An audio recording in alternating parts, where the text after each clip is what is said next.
Hello everyone, this is Divya Mishra. Welcome to our channel Yes You Can. So in this video we are going to talk about our new topic that is Newland law of octaves. ये जैसा कि आप सब जानते हैं कि periodic classification of elements का second topic है और ये मैं आपको बाइफरकेट करके इसलिए पढ़ा रही हूँ क्योंकि सब टॉपिक की अपनी अपनी रेलेवेंस है एंड आप लोग ज़्यादा 1 घंटे से ज़्यादा वीडियो प्रेफर नहीं करते हैं देखना, सब बच्चे बोर हो जाते हैं, तो it's better to make short videos. Okay, तो आज के लेक्चर में हम पढ़ने वाले हैं पीरियोडिक क्लासिफिकेशन ऑफ एलिमेंट्स का second topic that is Newland law of octaves. ठीक है, तो इस टॉपिक में क्योंकि हम जानते हैं कि पीरियोडिक क्लासिफिकेशन जो एलिमेंट्स थे हमारे पास उनकी क्लासिफिकेशन हो रही थी, धीरे धीरे थ्योरीज आ रही थी और उन थ्योरीज को जैसे जो उनकी लिमिटेशंस आ रही थी उन सबको हम ओवरकम करने की कोशिश कर रहे थे.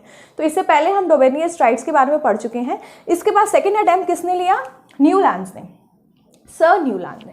ठीक है, तो एक्चुअली में क्या हुआ, इन्होंने जब एलिमेंट्स को देखा, जब ये स्टडी कर रहे तो उस टाइम 56 एलिमेंट्स नोन थे. ठीक है, जब डोबेनियर-स्ट्राइड का थ्योरी आई थी तब उस टाइम 25 एलिमेंट्स नोन थे और वो सिर्फ 9 एलिमेंट्स के बारे में बता पाए थे, मतलब उन्हें अपने क्लासिफिकेशन में पुट अप कर पाए थे.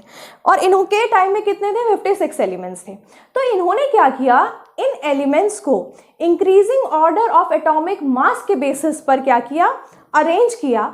और इन्होंने एक नोटिस किया कि जैसे आपको सॉन्ग्स तो प्यारे होंगे ही, सबको बहुत अच्छे लगते हैं, बहुत सूदिंग और बहुत कामिंग होते हैं सॉन्ग्स, तो इनको भी सॉन्ग से बहुत प्यार था, म्यूज़िक से इनको काफ़ी प्यार था.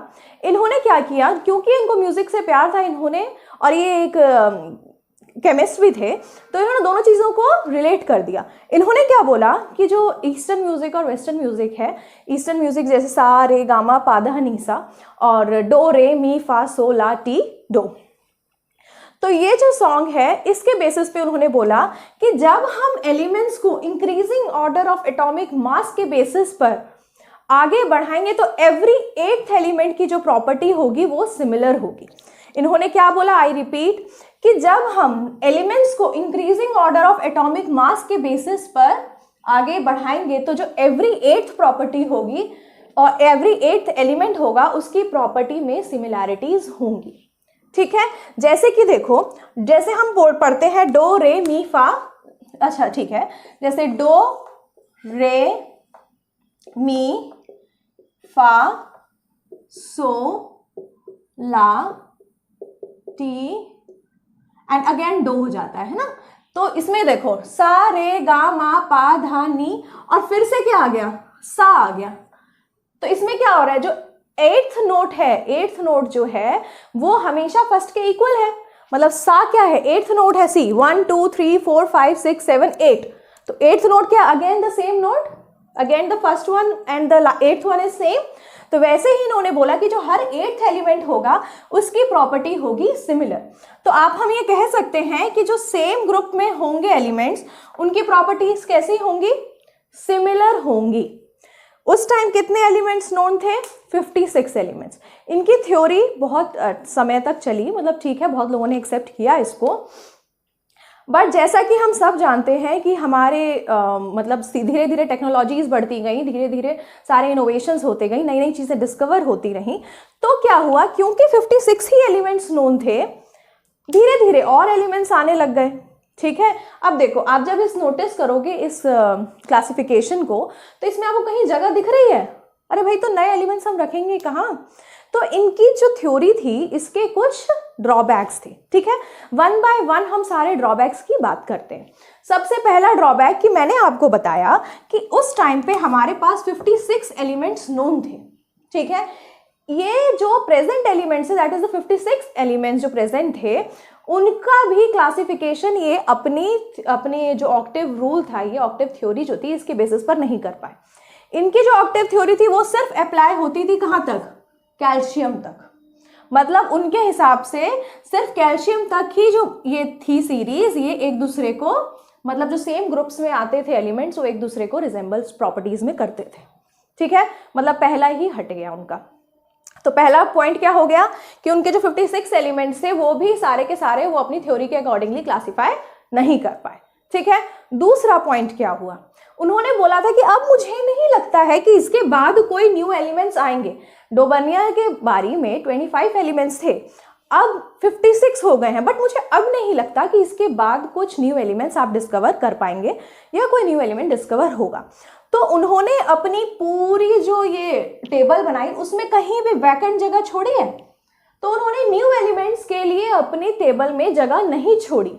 Yet to be discovered elements के लिए उन्होंने जगह अपनी टेबल में नहीं छोड़ी, जबकि इनकी थ्योरी के आने के बाद भी नए एलिमेंट्स डिस्कवर हुए। तो पहला पॉइंट हो गया कि इनकी थ्योरी सिर्फ कैल्शियम तक काम करती थी, तो ये फर्स्ट पॉइंट हो गया।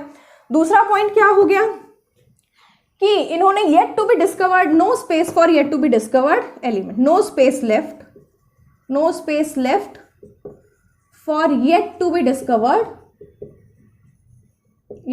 Discovered elements. Okay, third point क्या हो गया, जब तक इनकी थ्योरी आई थी तब तक हमारे पास नोबल गैसेस नहीं थी, ठीक है, लेकिन जब इनकी थ्योरी आई तो उसके बाद फिर नोबल गैसेस का भी डिस्कवरी होने लग गया, ठीक है। तो अब सबसे पहले नोबल गैस कौन सी आई? हीलियम आई, ठीक है।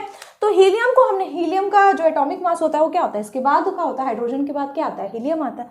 तो हमने जब हीलियम को पुट करने की कोशिश की तो कहाँ पुट करेंगे हीलियम को हम? हाइड्रोजन के बाद।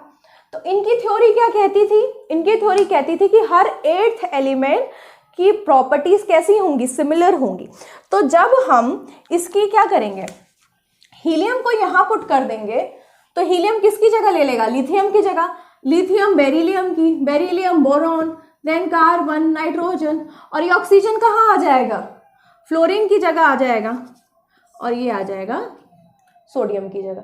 अब जबकि ऑक्टेव रूल क्या कहता है? ये ऑक्टेव यहाँ पे क्या शो कर रहा है? ऑक्ट मीन्स क्या होता है? 8। तो हर 8th एलिमेंट की प्रॉपर्टी रिजेंबल करनी चाहिए, बट ऐसा नहीं हो रहा था। अब क्या हो रहा था? हर 9th एलिमेंट की प्रॉपर्टी पहले क्या हो रहा था? इस तरीके से बॉक्स बन रहा था। अब अगर फ्लोरीन यहां शिफ्ट हो जाएगा तो क्या हो जाएगा?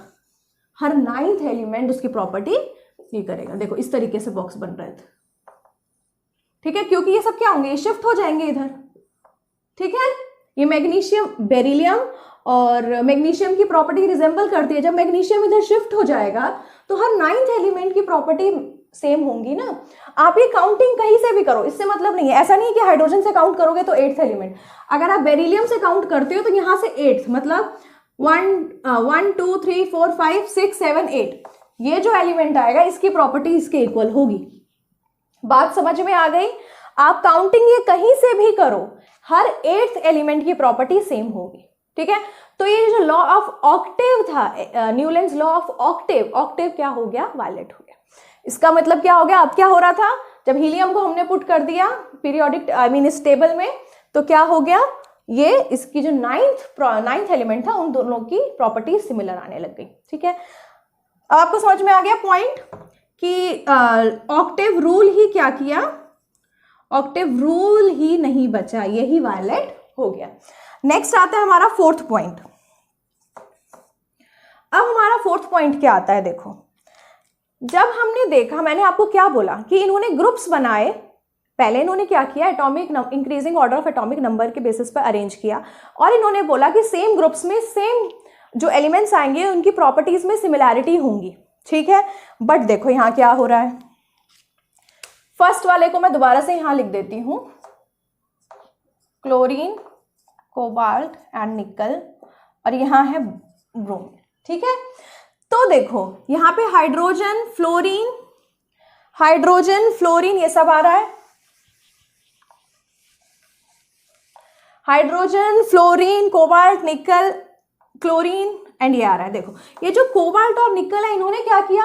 एक स्लॉट में 2 एलिमेंट्स को डाल दिया, जबकि ऐसा होना नहीं चाहिए था।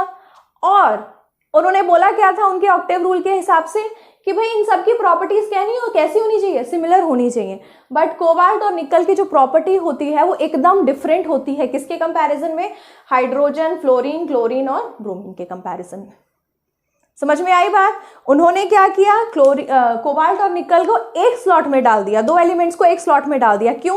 क्योंकि इन जो डिफरेंट डिस्कवरीज हो रही थी न्यू एलिमेंट्स की, उनको किसी तरह अपने टेबल में बस एडजस्ट करने के लिए, ठीक है। क्योंकि उनको दिखाना था कि मेरा जो टेबल है, जो मैंने बनाई है, जो ऑक्टेव रूल बनाया है मैंने, ये ठीक है। उन्होंने किसी तरह अपने जो एलिमेंट्स थे उनको अपने टेबल में मतलब डालने की कोशिश की थी। बट क्या हुआ, कोबाल्ट और निकल की जो प्रॉपर्टीज थी वो एक्सट्रीमली डिफरेंट थी इन सब के कंपैरिजन में। ठीक है, इनको अलग स्लॉट में डालना चाहिए था, जबकि इन्होंने इसी स्लॉट में इसको डाल दिया, इसी ग्रुप में डाल दिया। ठीक है, इसके अलावा कोबाल्ट और निकल की जो प्रॉपर्टीज हैं वो आयरन से बहुत मैच करती हैं, सिमिलर हैं। सिमिलर प्रॉपर्टीज कैसी होनी चाहिए, जिन एलिमेंट्स की सिमिलर प्रॉपर्टीज हैं उनको एक जगह रहना चाहिए, बट ऐसा नहीं हुआ। कोबाल्ट निकल और आयरन, कोबाल्ट निकल और आयरन की प्रॉपर्टीज हैं सिमिलर, बट इनको अलग अलग ग्रुप में डाल दिया। That two are very far from each other, they are very far from each other. ये देखो, ये एक साइड है, ये एक साइड है, ये टेबल का एक कोना है, वो दूसरा कोना है, जबकि प्रॉपर्टीज कैसी हैं, सिमिलर हैं। सिमिलर है तो एक ग्रुप में होना चाहिए था, बट ऐसा नहीं हुआ। तो हमारा ये न्यूलैंड लॉ ऑफ ऑक्टेव हो जाता है कंप्लीट। तो होपफुली आपको ये लेक्चर पसंद आया होगा। See you in the next lecture.